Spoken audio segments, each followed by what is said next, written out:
Assalamualaikum warahmatullahi wabarakatuh. Perkenalkan, nama saya Rodatul Mahmudah dengan NIM 2015-2024 kelas BKI 6A.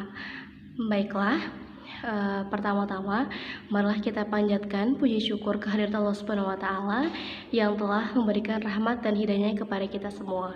Kedua kalinya, salawat beriring salam semoga tetap terlimpah curahkan kepada junjungan kita, yakni Nabi Muhammad SAW. Yang saya hormati dosen pengampu bimbingan rohani Islam, Ibu Eni Nuraini.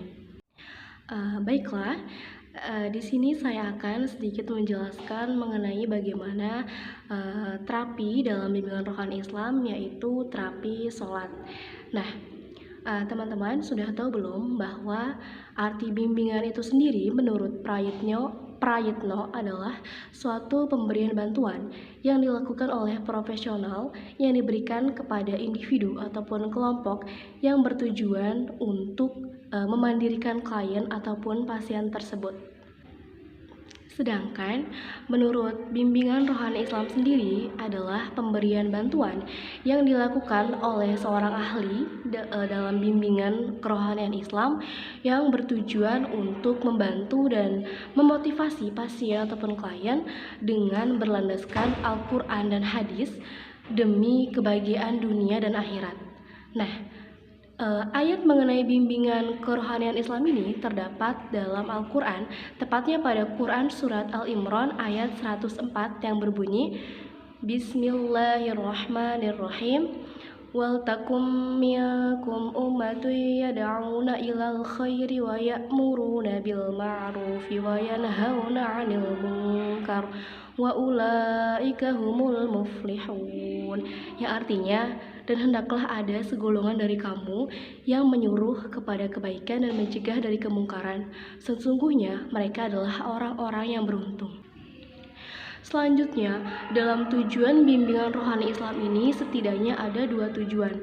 Yang pertama, sebagai pembimbing rohani, di situ bertugas untuk menyadarkan dan membantu penderita agar bisa menerima segala ujian dan cobaan yang sedang dideritanya dengan cara memotivasi seperti dengan diberikannya musibah pada saat ini, maka dosa-dosa yang ia lakukan di masa yang lampau itu bisa diampuni oleh Allah Subhanahu wa taala. Yang kedua, sebagai bimbingan rohani, di situ kita bisa memecahkan ataupun membantu menyelesaikan masalah yang dialami oleh penderita. Nah, pada terapi bimbingan rohani Islam ini saya mengambil salah satu terapinya, yaitu mengenai sholat. Sholat merupakan tiang agama dalam agama Islam. Dalam pelaksanaannya, Allah Subhanahu wa taala tidak ingin memberatkan hamba-hambanya. Sebagaimana terdapat dalam Quran surat Al-Baqarah ayat 185 yang berbunyi, Bismillahirrahmanirrahim. Syahrul Ramadan alladzi unzila fihi al-Qur'anu hudal linnasi wa bayyinatin minal huda wal furqan. Faman syahida minkum asy-syahra falyasum wa man kana maridan aw 'ala safarin fa'iddatun min ayyamin ukhar yuridullahu bikumul yusra wa la yuridu bikumul usra wa litukmilul iddata wa litukabbirullaha 'ala ma hadakum wa la'allakum tashkurun. Nah, dari potongan ayat tersebut bahwasanya Allah memerintahkan kepada hamba-hambanya bahwa Allah tidak menyulitkan dalam mengerjakan sesuatu yang diperintahkan. Contohnya sholat ya teman-teman.